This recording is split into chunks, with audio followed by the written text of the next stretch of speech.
Hi all, welcome to competitive cracker. പുതിയ വീഡിയോയിലേക്ക് എല്ലാവർക്കും സ്വാഗതം.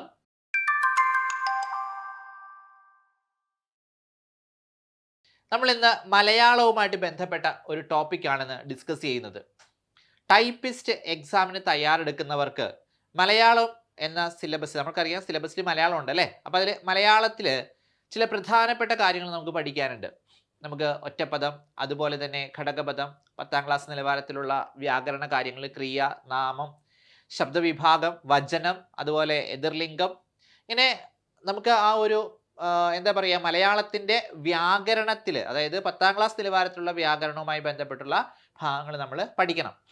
20 മാർക്കിൻ്റെ ക്വസ്റ്റ്യൻ ആണ് നമുക്ക് ടൈപ്പിസ്റ്റിൽ വരുന്നത്. അപ്പോൾ അതുകൊണ്ട് തന്നെ മലയാളം നമുക്ക് അവഗണിക്കാനായിട്ട് പറ്റില്ല. ആ ഭാഗത്തു നിന്നുള്ള ഘടകപദം എന്ന ഒരു ടോപ്പിക്കാണ് നമ്മളിന്ന് ഡിസ്കസ് ചെയ്യുന്നത്. ഇതിലെ ഘടകപദം എന്ന് പറയുമ്പോൾ നമുക്ക് ചില പദങ്ങളെ ഘടകങ്ങളാക്കുന്ന, അതായത് പണ്ടത്തെ സിലബസ് അനുസരിച്ച് മലയാളത്തിൽ വിഗ്രഹിച്ചെഴുതുക എന്ന രീതിയിൽ നമ്മൾ പഠിച്ചിട്ടുണ്ട്. പുതിയ സിലബസ് പ്രകാരം നമുക്ക് അതിനെ വിഗ്രഹിച്ചെഴുതുക എന്ന് പറഞ്ഞിട്ടുള്ള ആ ഒരു ഭാഗം ഇല്ല. അതിനെ നമ്മൾ വികസിപ്പിച്ചെഴുതുക അല്ലെങ്കിൽ ഇതേപോലെ ഘടകപദങ്ങളാക്കുക എന്ന രീതിയിലാണ് നമ്മൾക്ക് ചോദിക്കാറുള്ളത്, കുട്ടികളോട് പരീക്ഷയ്ക്ക് ചോദിക്കാറുള്ളത്. അപ്പോൾ അതേ ഒരു പാറ്റേണിൽ പെടുന്നിട്ട് ഒരു ഭാഗം തന്നെയാണ് ഘടകപദം എന്ന് പറയുന്നത്. അതോടൊപ്പം തന്നെ നമുക്ക് ഘടകങ്ങൾ പഠിക്കാനുണ്ട്. അതായത് ഘടകപദത്തിൽ പെടാത്ത ഘടകങ്ങൾ, അതായത് നിന്ന്, കൊണ്ട്, ആൽ, പക്ഷേ, അങ്ങനെയുള്ള ചില ഘടകങ്ങളും കൂടി നമുക്ക് ഈ ക്ലാസ്സിൽ ഡിസ്കസ് ചെയ്യാനുണ്ട്. അപ്പോൾ നമ്മൾ ഘടകപദത്തിൽ ആദ്യത്തെ ഭാഗത്തേക്ക് നമുക്ക് പോകാം. അതായത് കുറച്ച് വാക്കുകളിവിടെ ഞാൻ തന്നിട്ടുണ്ട്, അതിൻ്റെ ഘടകപദങ്ങളാക്കിയിട്ടുള്ള രൂപവും അവിടെ തന്നിട്ടുണ്ട്. എന്താണ് ഊർജസ്വി? ഊർജസ്വി എന്ന് പറഞ്ഞിട്ടുള്ള വാക്കിനെ ഘടകപദമാക്കുമ്പോൾ ഊർജമുള്ളവൻ എന്ന രീതിയിലേക്ക് മാറുന്നു. ഇതിനെ നമ്മൾ എന്താ പറയുക? ഇതാണ് ഘടകപദം എന്ന് പറയുന്നത്. ഘടകപദം ഊർജമുള്ളവൻ. അപ്പോൾ ഊർജമുള്ളവൻ എന്നതിൻ്റെ ഒറ്റപ്പദം, അതായത് സമസ്ത പദം എന്ന് പറയുന്നു. സമസ്ത പദം അത് ഊർജസ്വി എന്ന രീതിയിലാണ് പറയുന്നത്. ഊർജമുള്ളവൻ അത് ഒറ്റപ്പദം എന്ന രീതിയിൽ നമ്മൾ പറയാറുണ്ട്. അപ്പോൾ ഊർജമുള്ളവൻ ഊർജസ്വി, അല്ലെങ്കിൽ ഊർജസ്വിനെ ഘടകപദങ്ങളാക്കുമ്പോൾ ഊർജമുള്ളവൻ എന്ന് പറയുന്നു. അതേപോലെ ഉടനീളം, ഉടനീളം എന്ന് പറഞ്ഞിട്ടുണ്ടെങ്കിൽ തുടക്കം മുതൽ ഒടുക്കം വരെ. എന്താണ് തുടക്കം മുതൽ ഒടുക്കം വരെ? അതാണ് ഉടനീളം എന്ന വാക്കിനെ ഘടകപദമാക്കുമ്പോൾ പറയുന്നത്. അതുപോലെ സഹവർത്തിത്വം, അതിൻ്റെ ഘടകപദം എന്താണ്? സഹകരിച്ചു ജീവിക്കുന്ന അവസ്ഥ. എന്താണ്? സഹകരിച്ചു ജീവിക്കുന്ന അവസ്ഥ. അതിനെ സമസ്ത പദമാക്കുമ്പോൾ അല്ലെങ്കിൽ ഒറ്റ പദമാക്കുമ്പോൾ സഹവർത്തിത്വം എന്ന പേര് വരുന്നു. അപ്പം നമുക്ക് ഇതേപോലെ ഒറ്റപ്പദം പോലെ അല്ലെങ്കിൽ സമസ്ത പദം തന്നിട്ട് അതിനെ ഘടകപദങ്ങളാക്കുക എന്ന രീതിയിലാണ് നമുക്ക് ചോദ്യം വരുന്നത്. അപ്പോൾ ഇതിൻ്റെ സമസ്ത പദവും എന്താണ് ഘടകപദവും നമ്മൾ പഠിച്ചിരിക്കേണ്ടത് അത്യാവശ്യമാണ്. അടുത്തത് എന്താന്ന് നോക്കിയേ, ദീർഘദർശി എന്ന് പറഞ്ഞിട്ടുള്ള പദം, സമസ്ത പദം, അതിൻ്റെ ഘടകപദം എന്താണ്? വരാൻ പോകുന്നത് മുൻകൂട്ടി കാണുന്നവൻ എന്ന അർത്ഥത്തിലാണ് ദീർഘദർശി പറയുന്നത്. ഓക്കെ, ദീർഘദർശി എന്ന് പറയുന്നത് സമസ്ത പദമാണ് അല്ലേ. സമസ്ത പദം. വരാൻ പോകുന്നത് മുൻകൂട്ടി കാണുന്നവൻ എന്ന് പറയുന്നത് ഘടകപദമാണ്. ഓക്കെ, അപ്പോൾ ദീർഘദർശിയുടെ ഘടകപദം എന്ന് പറയുന്നത് വരാൻ പോകുന്നത് മുൻകൂട്ടി കാണുന്നവൻ. അതുപോലെ തന്നെ കാലോചിതം എന്താണ്? അവസരത്തിന് യോജിച്ചത്. അവസരത്തിന് യോജിച്ചത് എന്നാണ് കാലോചിതം. വിഘടിച്ച് പറയുമ്പോൾ അല്ലെങ്കിൽ വികസിപ്പിച്ച് പറയുമ്പോൾ അവസരത്തിന് യോജിച്ചെന്നാണ് പറയുന്നത്. അതേപോലെ പ്രായോഗികം എന്ന് പറയുന്ന പദം എങ്ങനെ പറയും? പ്രയോഗത്തിൽ വരുത്താൻ സാധിക്കുന്നത്. എന്താണ്? പ്രയോഗത്തിൽ വരുത്താൻ സാധിക്കുന്നത്. അതാണ് പ്രായോഗികം എന്നതിൻ്റെ ഘടകപദമായിട്ട് പറയുന്നത്. ഓക്കെ, അപ്പോൾ ഈ 3 സമസ്ത പദവും ഈ 3 ഘടകപദവും മനസ്സിലായല്ലോ. എന്താണ് വളരെ നമുക്ക് പെട്ടെന്ന് നമുക്ക് പിരിച്ചെഴുതാനായിട്ട് അല്ലെങ്കിൽ പിരിച്ചെഴുതുക ഘടകപദങ്ങളാക്കാനായിട്ട് കുറച്ച് ആലോചിക്കേണ്ട വാക്കുകളാണ് ഇവിടെ കൊടുത്തിരിക്കുന്നത്. ഈ ദീർഘദർശി എന്ന് പറയുമ്പോൾ അവിടെ ദീർഘമായി ദർശിക്കുന്നവൻ എന്നല്ല പറയുന്നത്, വരാൻ പോകുന്നത് മുൻകൂട്ടി കാണുന്നവൻ എന്നതിൻ്റെ സമസ്ത പദമാണ് ദീർഘദർശി.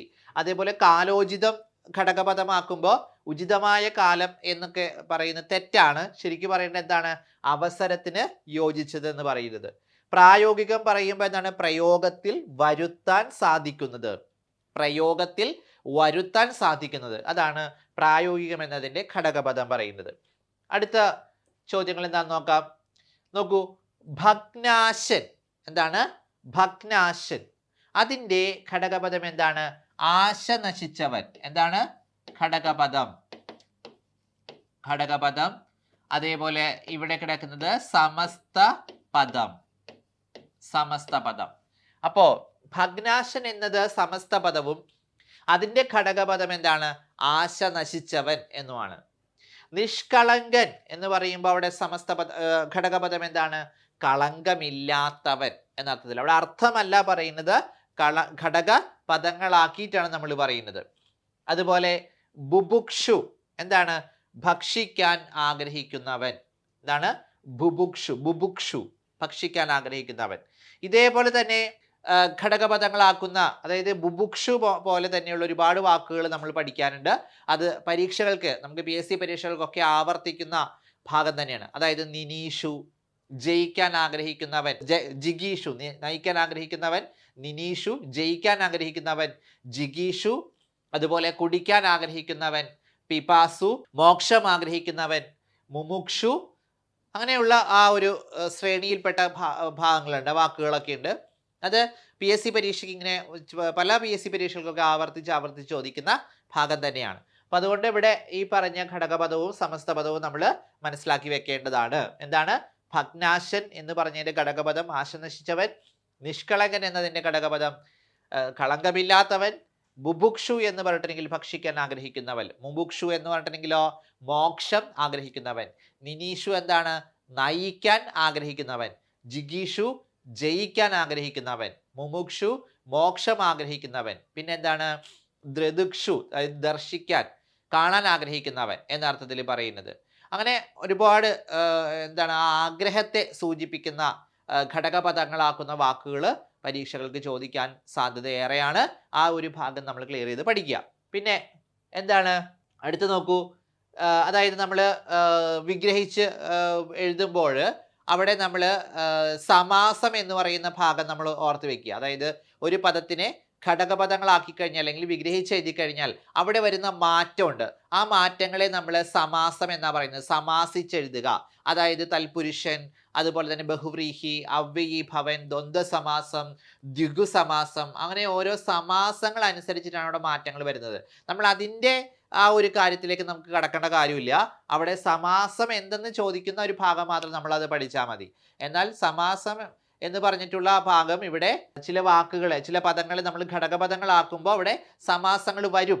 ഇത് ബഹുവ്രീഹി സമാസം അനുസരിച്ച്, കർമ്മധാരയ സമാസം അനുസരിച്ച്, അല്ലെങ്കിൽ തൽപുരുഷന്റെ വിവിധ 7 ഭാഗങ്ങളുടെ തൽപുരുഷൻ വിഭക്തി പ്രത്യയം അനുസരിച്ച് അങ്ങനെയുള്ള തൽപുരുഷ സമാസം, അതേപോലെ തന്നെ ദിഗു സമാസം ഘടകപദങ്ങളാക്കുന്ന രീതിയിൽ. അപ്പോൾ അങ്ങനെ സമാസങ്ങൾ എന്ന രീതിയിൽ നമുക്ക് എന്താണ് ഘടകപദങ്ങളെ തിരിക്കാറുണ്ട്. അപ്പോൾ നമ്മൾ ആ സമാസം എന്താണ് നമുക്ക് ഈ ക്ലാസ്സിൽ ഡിസ്കസ് ചെയ്യേണ്ട. നമ്മളിപ്പോൾ ഘടകപദങ്ങൾ എന്താണെന്ന് മാത്രം മനസ്സിലാക്കി പോയാൽ മതി. അപ്പോൾ അത് ഇവിടെ പറയാൻ കാരണം ഇവിടെ 5, 6 എന്ന് പറഞ്ഞൊരു വാക്ക് കൊടുത്തിട്ടുണ്ട്. 5, 6 എന്ന് പറഞ്ഞിട്ടുണ്ടെങ്കിൽ സംഖ്യാസമാസം എന്ന രീതിയിൽ പറയുന്നത്, ദിഗു സമാസം എന്ന രീതിയിൽ പറയുന്നത്.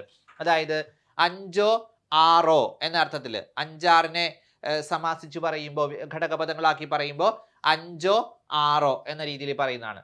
അതുപോലെ പ്രിയജന വിരഹം എന്ന് പറയുന്നത്. പ്രിയജന വിരഹത്തെ എന്താണ് പറയുക? പ്രിയജനങ്ങളുടെ വിരഹം എന്ന രീതിയിൽ പറയുന്നത്. പ്രിയജന വിരഹം, പ്രിയജനങ്ങളുടെ വിരഹം. ഇതൊരു പ്രീവിയസ് ഇയർ ക്വസ്റ്റ്യൻ ആണ്. അതുപോലെ തന്നെ വാഗർത്ഥങ്ങൾ എന്ന് പറയുമ്പോൾ എന്താണ്? വാക്കും അർത്ഥവും. ഇത് എന്താണ്? ഓരോ സംഖ്യ അനുസരിച്ച് തിരിക്കുന്നതാണ് അല്ലേ? വിഗ്രഹിച്ച് പറയുമ്പോൾ അവിടെ ഘടകപദങ്ങളാക്കിയാണ് ശരിക്കും. എന്താണ്? 5, 6 എന്ന് പറയുമ്പോൾ 5, 6, 5ഉം 6ഉം എന്നല്ല അവിടെ പറയുന്നത്, 5, 6 എന്നാണ് പറയുന്നത്. അതുപോലെ വാഗർത്ഥങ്ങൾ എന്ന് പറയുമ്പോൾ വാക്കിന്റെ അർത്ഥം എന്ന രീതിയിലായിരിക്കും പലരും ആൻസർ പറയുന്നത്. തെറ്റാണ് ഒരു വാക്ക്. എന്താണ്? വാക്കും അർത്ഥവും. അങ്ങനെ വരുമ്പോഴാണ് അത് ശരിയായിട്ടുള്ള സമസ്ത പദമായിട്ട് മാറുന്നത്. അതുപോലെ പ്രിയജന വിരഹം എന്ന് പറയുമ്പോൾ എന്താണ്? പ്രിയജനങ്ങളുടെ വിരഹം അല്ലെ? പ്രിയപ്പെട്ട ആളുകളെ അകന്നിരിക്കുന്നത്, അതാണ് പ്രിയജനങ്ങളുടെ വിരഹം എന്ന് പറയുന്നത്. ഓക്കെ. അതുപോലെ നോക്കൂ, ഗുരു കടാക്ഷം. എന്താണ് ഗുരു കടാക്ഷം എന്ന് പറയുമ്പോൾ? ഗുരുവിന്റെ കടാക്ഷം എന്ന് പറയുന്നത്. ഗുരു കടാക്ഷം, ഗുരുവിന്റെ കടാക്ഷം. അതുപോലെ ആണ്ടറുതി, എന്താണ് ആണ്ടിലെ അറുതി, ആണ്ട് വർഷമാണ്, അറുതി ഇല്ലായ്മ അല്ലെ. അപ്പോ ആണ്ടിലെ അറുതി. പൊന്നാണയം എന്ന് പറയുമ്പോൾ എന്താണ് പൊന്നിന്റെ നാണയം അല്ലെ, അല്ലെങ്കിൽ പൊന്നുകൊണ്ടുള്ള നാണയം എന്ന് പറയാറുണ്ട്. അപ്പൊ പൊന്നാണയം, പൊന്നിന്റെ നാണയം എന്ന രീതിയിൽ പറയുന്നത്. അപ്പൊ ഇതെല്ലാം എന്താണ് സമസ്ത പദവും ഗുരുവിന്റെ കടാക്ഷം, ആണ്ടിലെ അറുതി, പൊന്നിന്റെ നാണയം എന്താണ് ഘടകപദങ്ങളുമാണ്.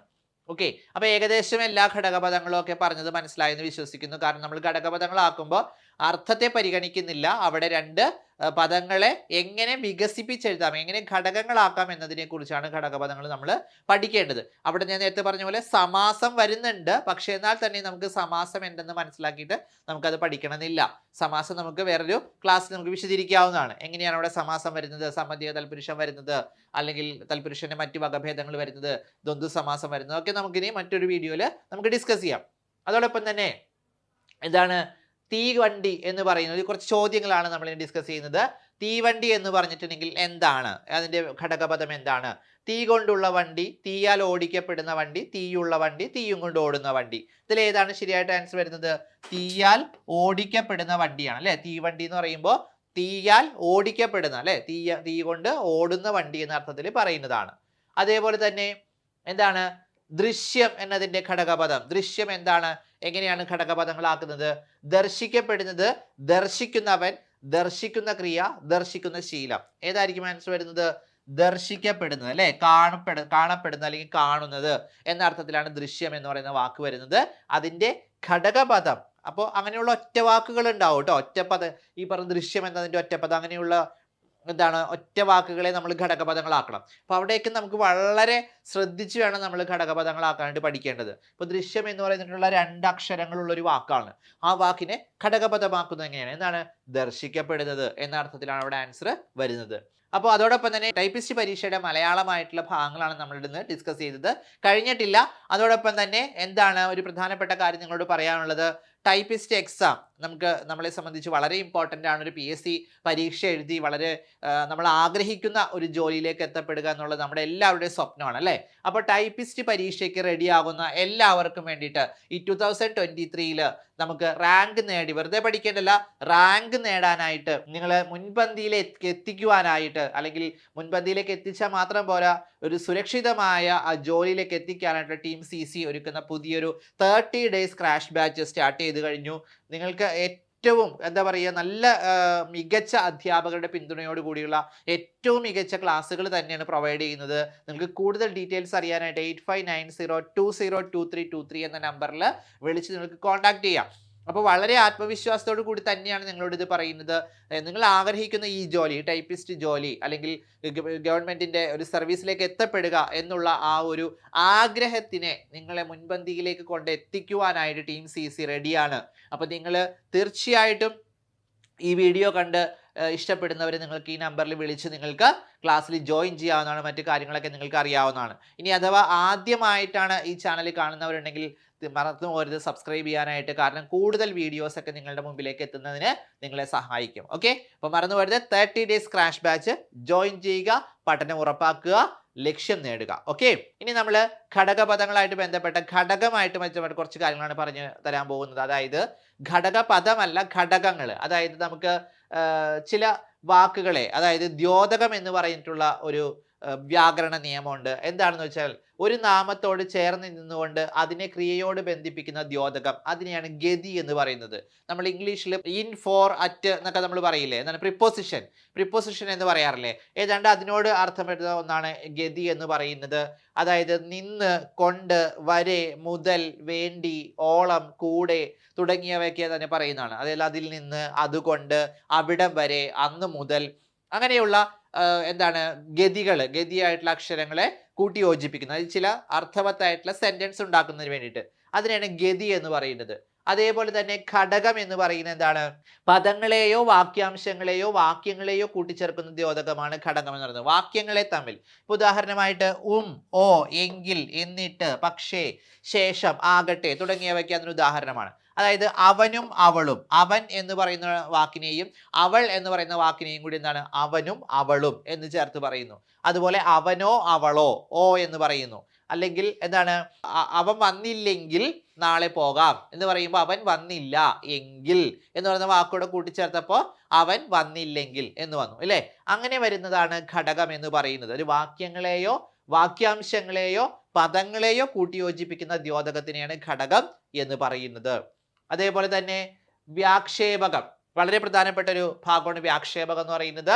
അതായത് മറ്റു വാക്കുകളോട് ചേരാതെ, മറ്റു വാക്കുകളോട് ചേർന്ന് നിൽക്കുന്നില്ല, ഒറ്റ വാക്യം പോലെ നിന്ന് വികാരത്തെ പ്രകടിപ്പിക്കുന്ന ശബ്ദമാണ് വ്യാക്ഷേപകം എന്ന് പറയുന്നത്. ഇത് അവിടെ ഒരു പ്രത്യേക ശബ്ദം പുറപ്പെടുവിക്കുക. അതായത് അയ്യോ, കഷ്ടം, സബാഷ്, ഭേഷ്, ശിവശിവ തുടങ്ങിയ പറയാറില്ല, അത്ഭുതത്തോടു കൂടി വിസ്മയത്തോടു കൂടി പറയുന്ന ആ ഒരു ഭാഗങ്ങള്, അതിനെയാണ് വ്യാക്ഷേപകം എന്ന് പറയുന്നത്. ഓക്കെ, ഭേഷ്, കൊള്ളാം, അലാസ് എന്നൊക്കെ ഇംഗ്ലീഷിൽ പറയാറുണ്ട് അല്ലെ.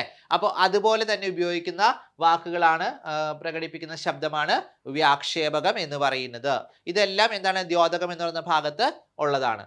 പിന്നെ ഉള്ളത് എന്താണ് കേവലം. കേവലം എന്ന് പറയുമ്പോൾ എന്താണ് ചില പ്രത്യേക അർത്ഥത്തിന് ഊന്നൽ കൊടുത്ത് പറയുന്നതാണ്. അവിടെ എന്താ ഉദ്ദേശിക്കുന്നത്, എൻ്റെ പൊന്നുമോൻ പോയോ, അവിടെ ഒരു പ്രത്യേക അർത്ഥത്തിൽ അല്ലെ പോയോ എന്ന് ചോദിക്കുകയാണ്.